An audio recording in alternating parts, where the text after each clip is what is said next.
Et donc maintenant qu'on a notre utilité indirecte qui est issue de la fonction d'utilité de type CES, eh bien ce qu'on peut faire c'est retrouver la fonction de dépense.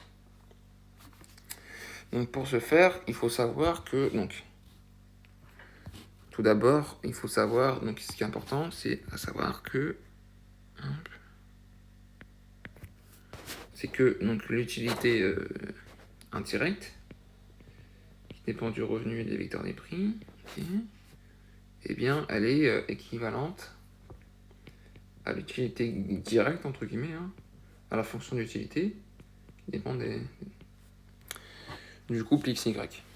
Okay. Ce qu'il faut savoir également, c'est que, en fait, notre fonction de dépense qu'on va appeler E, en fait, elle est équivalente ici au revenu, en fait. Hein.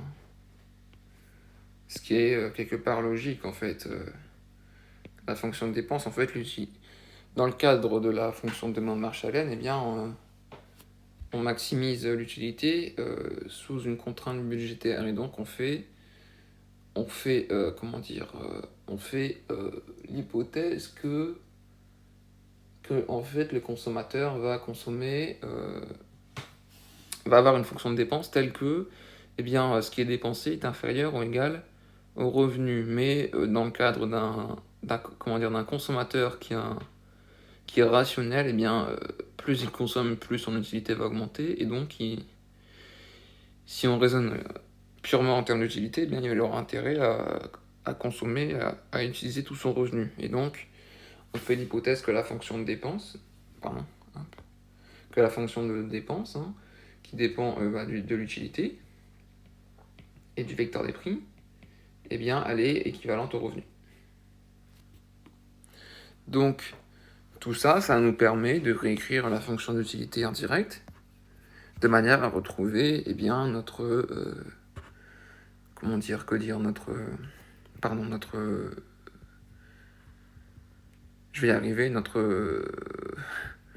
fonction de dépense, voilà. Donc l'utilité indirecte est équivalente à l'utilité directe, entre guillemets. Donc c'est-à-dire que on peut remplacer V par U. C'est-à-dire que U de XY, qu'on va noter U bar après, hein, eh bien c'est égal à R qui est équivalent à la fonction de dépense, voilà. Fonction de dépense qui dépend de U et des prix. Et donc ensuite le terme à droite.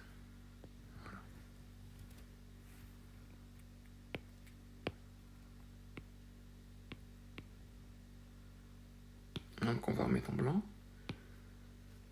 Hop, voilà. Et donc à partir de ce moment-là, eh bien, tout ce qu'on a à faire, c'est passer E de l'autre côté. Donc c'est-à-dire qu'on a E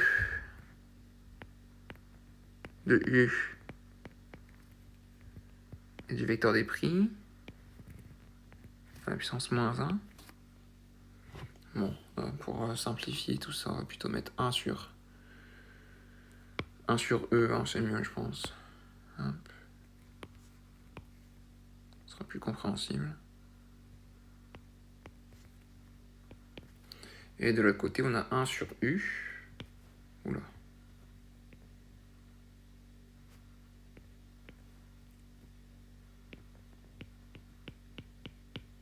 Un sur U de XY fois ceci.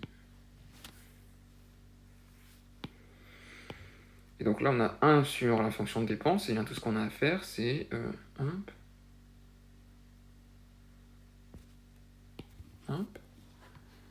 et bien, c'est passer... Bon, là, je m'y suis peut-être mal pris, je pense.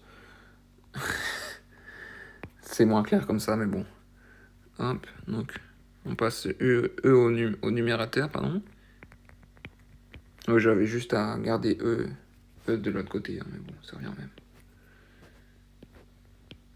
On passe E au numérateur, et donc, eh bien, on fait une symétrie à côté, on passe U au numérateur. En gros, c'est-à-dire qu'on les a mis à la puissance moins 1. Et donc, ceci est la puissance moins 1.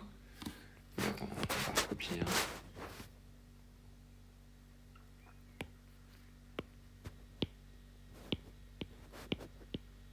Parce qu'en fait, c'est ça. C'était plus clair avec le E à la puissance moins 1. Donc pour faire un rappel qui va être en reprenant E, hein, E qui est une constante. Hein. Si on a E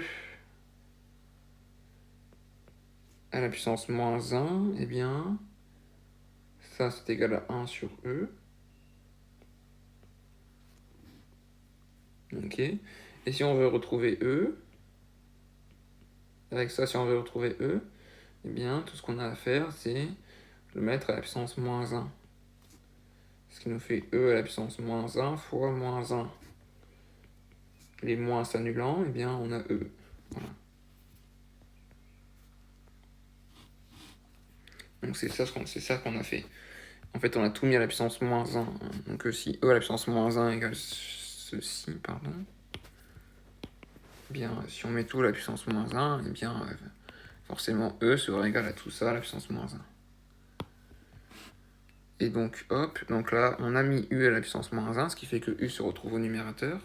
Et là, tout ce qu'on a à faire, c'est à mettre ceci à la puissance moins 1. Donc on a juste à mettre un moins là, étant donné qu'on multiplie par moins 1.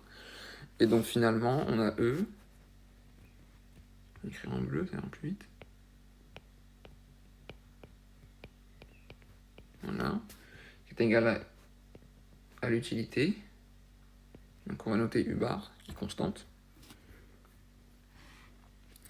Fois, hop, ceci.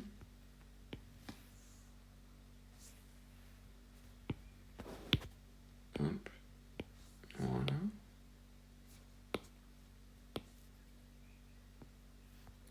Et donc 1 sur sigma à la puissance moins 1, et ben on a juste à changer le signe, ce qui fait que ben là, le numérateur ne va pas y toucher. C'est-à-dire qu'on change le signe au dénominateur, et donc moins 1 si on change le signe ça fait 1, et sigma si on change le signe ça fait moins sigma, ce qui fait qu'on a 1 moins sigma.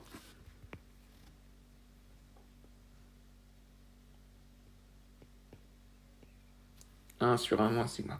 Et donc ça c'est notre fonction de dépense. Donc en fait on a pu retrouver la fonction de dépense avec la fonction d'utilité indirecte. Voilà. Et donc ensuite aussi, ce qu'on peut faire avec la fonction de dépense, donc prochainement, c'est que en fait, on peut retrouver la fonction de demande xienne avec cette fonction de dépense. Voilà.